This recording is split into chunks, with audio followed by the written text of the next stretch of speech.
Alors, ensuite, modalité de concertation de la ZAC de Montbaume. Jean-Jacques Fallour.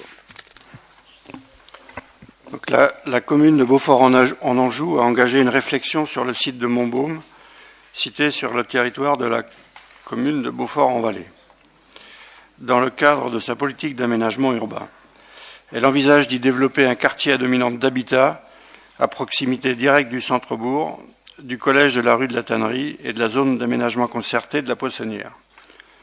Le choix de cet ancien site industriel au sein de l'enveloppe bâtie de la commune paraît opportun car il constitue une opération de renouvellement urbain, assurant la fabrique de la ville sur la ville et par là même la préservation des zones agricoles et naturelles. Donc, le site de Montbaume est délimité au nord par la rue de Lorraine, au sud par la rue Charles de Gaulle, à l'est par la rue de la Douve aux Chevaux et à l'ouest par la rue de la Tannerie.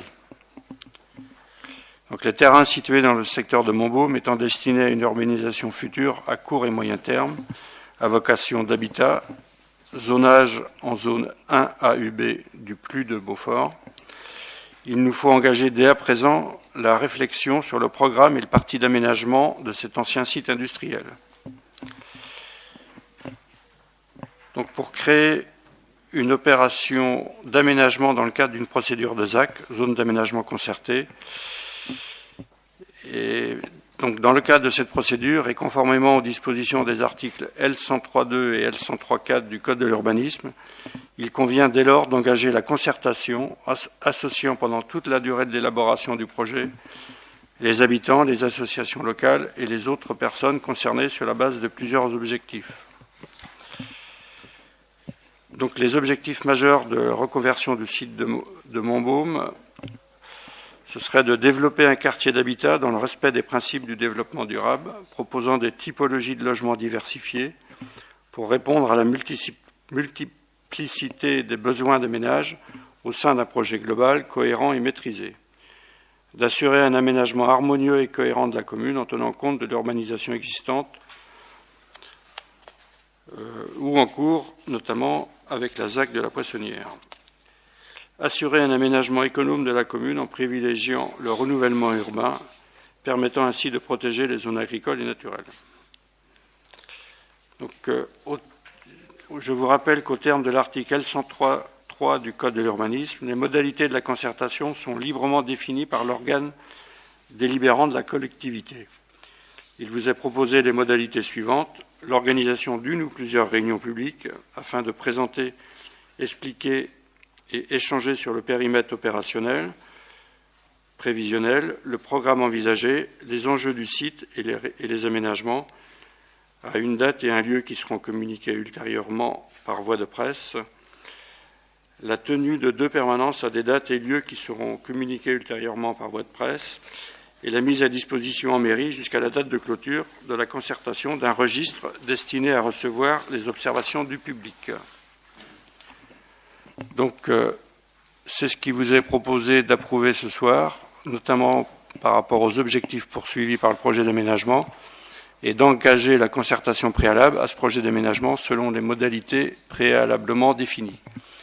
Je rajouterai qu'il y a actuellement aussi un groupe de travail qui a été mis en place, notamment avec les riverains, les voisins immédiats qui travaillent sur le sujet, à qui on présente un petit peu également ces aménagements. L'idée étant bien sûr, au lieu de voir qu'ils soient partie prenante de l'aménagement qui va se construire, et non pas qu'ils découvrent ce qui se passe.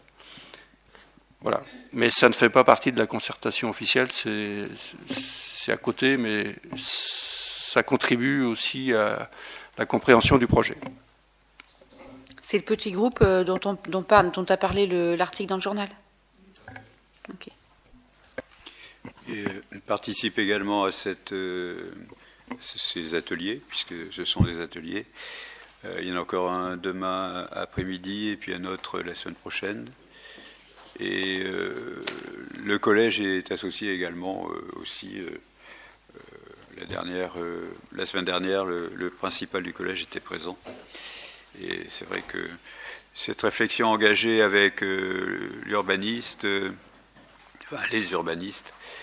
permet de mieux appréhender le problème et les enjeux pour réussir une requalification de ce secteur pour avoir une requalification de qualité. Avec effectivement cette perspective vers le centre-bourg qui est quand même intéressante. Un cheminement qui peut passer par le jardin du Forum. Et nous avons aussi eu l'assurance de la part de l'architecte des bâtiments de France qu'une porte pourrait être ouverte dans le mur d'enceinte du Forum, de façon à ce que cette liaison coule naturellement vers le centre-ville. Voilà. C'est déjà situé à peu près, c'est rue de Lorraine ou rue de la Porte de la Ville ou... L'ouverture dans le... Ah non, pas encore. Mais bon, il faut que ça soit le plus naturel, enfin que le cheminement soit le plus naturel possible. Donc le plus droit, le plus court possible. Un cheminement doux, hein, c'est-à-dire uniquement pour les piétons. Et c'est vrai que on est à deux pas du centre-ville, quoi. Ouais, la rue des Déportés, elle est un petit peu étroite pour... Oui, il nous semble qu'il faudra aménager un trottoir un peu plus large d'un côté en réduisant la largeur de la bande passante pour les véhicules, ce qui doit pouvoir se faire, oui. Parce que... Il faudrait mettre un 30 à l'heure même, ça serait... Non, il y a juste un bateau. Il y a un plateau, oui, en face du square Boussard. Mais effectivement, les deux rues qui sont la rue du Général Leclerc et la rue des Déportés, sont des rues, en tant qu'espace de mobilité douce, qui sont catastrophiques. Donc ils sont à prendre dans le cadre de cet aménagement, si on veut aller jusqu'à la place Notre-Dame.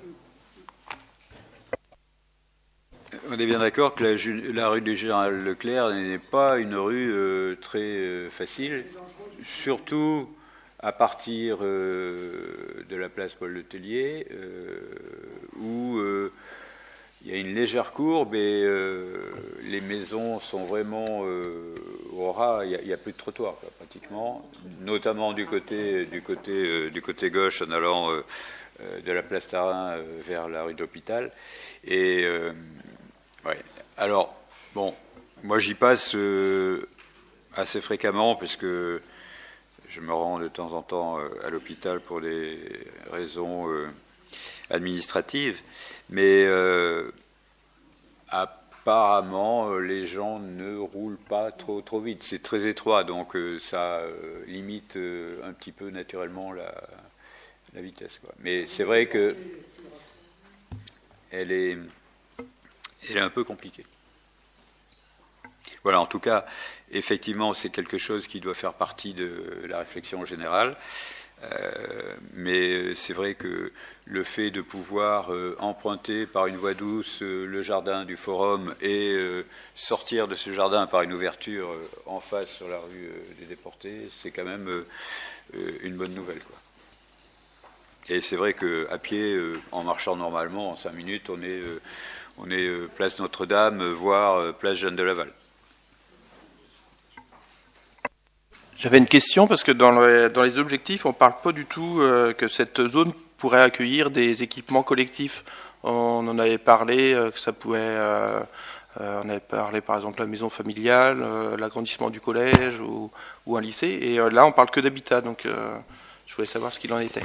Alors, en ce qui concerne un lycée, si on met un lycée, il faut consacrer la zone entièrement au bâtiment. Et c'est pas sûr que ça soit suffisant. La maison familiale, c'est un petit peu la même chose, c'est-à-dire que pour arriver à faire un mixage de bâtiments publics et d'habitat, c'est un peu juste. C'est grand l'espace, ça fait un peu plus de 3,5 hectares, mais si on enlève les voies naturelles pour que les gens puissent circuler à pied. Si on enlève aussi une partie d'espace vert paysager, de façon à ce que le cadre soit quand même agréable à vivre, on est un petit peu juste en surface pour accueillir un établissement avec un nombre d'élèves important.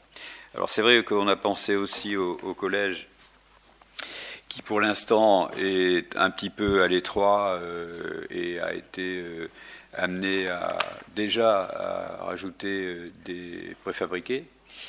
Mais bon, il y a toujours un petit peu de fluctuation dans les effectifs.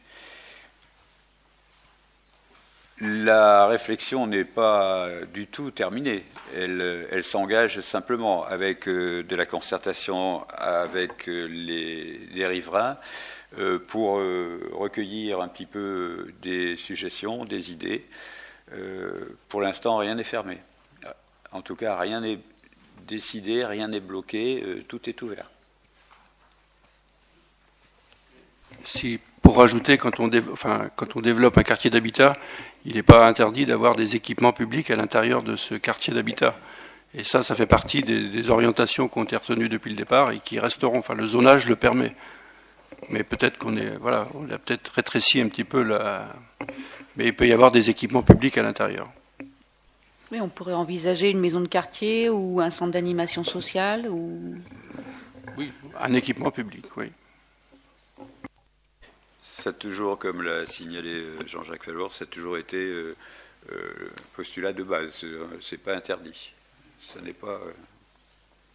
C'est pas interdit, mais c'est quelque chose que vous allez pousser ou...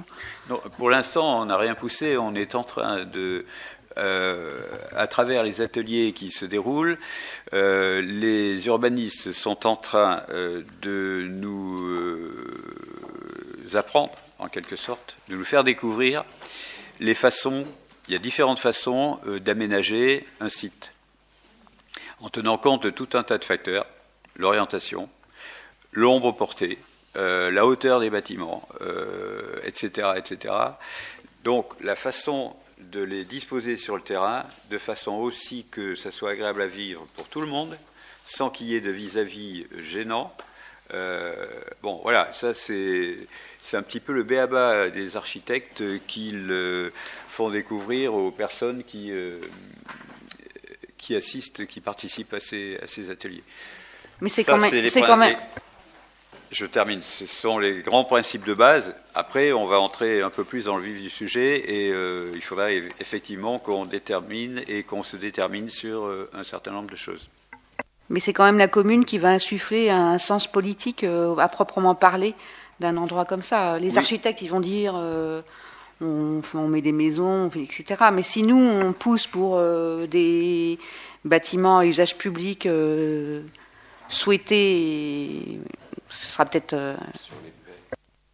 Bien, non, mais bien sûr, c'est nous qui allons décider. C'est vous qui allez décider. C'est pas l'architecte. L'architecte, il est là pour nous aider à choisir le mieux possible.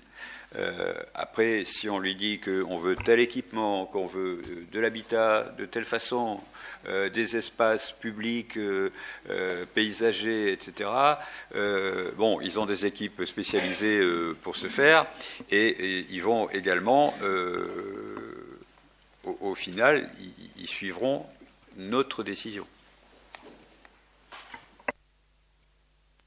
Je rajouterais aussi, c'est que c'est justement l'objet de la concertation.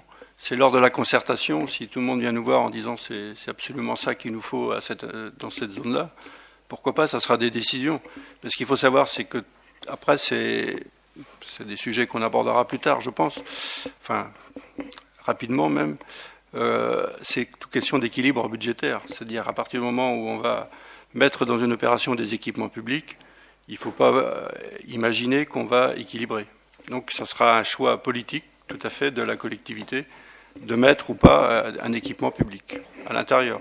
Mais la concertation, c'est fait aussi pour que les gens s'expriment sur les besoins. Et ça tombe bien, cette concertation va se faire presque en même temps que le début du diagnostic du PLU, où on a aussi une équipe d'architectes urbanistes qui travaillent sur notre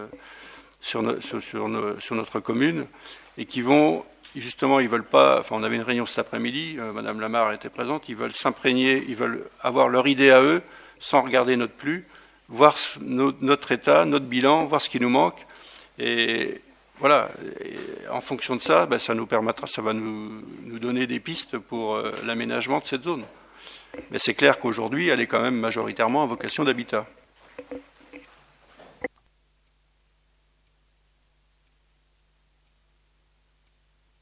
Respect des principes de développement durable, donc c'est quoi? Ça peut être un écoquartier ou...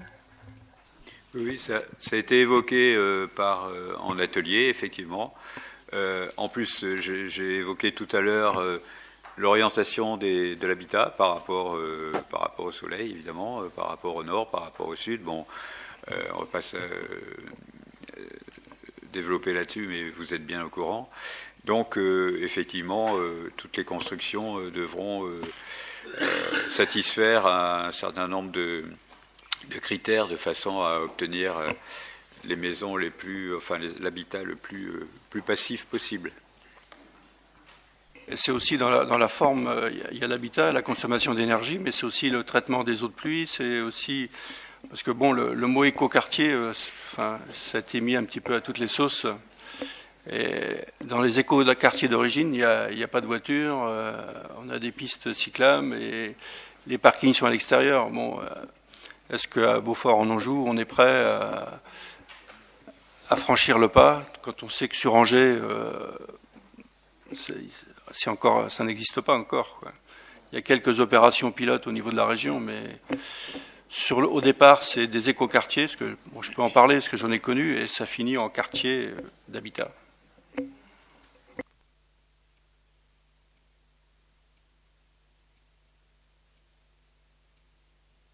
M'inquiète un peu sur la concertation, là, c'est que on dit qu'il va y avoir une concertation, mais quand on lit la phrase, c'est l'organisation d'une ou plusieurs réunions publiques afin de présenter, expliquer et échanger sur le périmètre opérationnel prévisionnel, le programme envisagé. Donc c'est déjà tout envisagé quand il y a des réunions publiques. Bon, les gens ils viennent s'informer, mais est-ce qu'ils peuvent proposer des choses une fois que le programme est envisagé? Non. Les réunions publiques, ça sera pour exposer aux habitants qui voudront bien venir à la réunion les scénarios possibles, parce que c'est pas une seule chose qui va être présentée en réunion publique, ce sont des scénarios. Et après, les habitants s'empareront du sujet.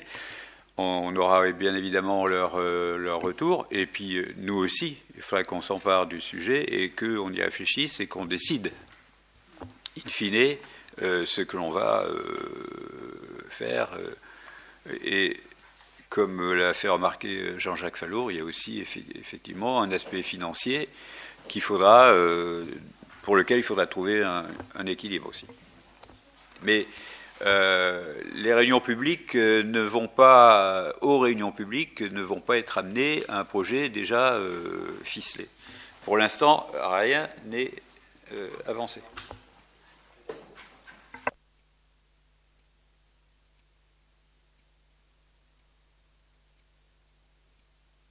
D'autres questions?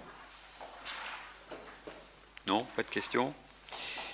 Est-ce que vous êtes d'accord sur ces modalités de concertation? Pas d'opposition? Pas d'abstention? Je vous remercie.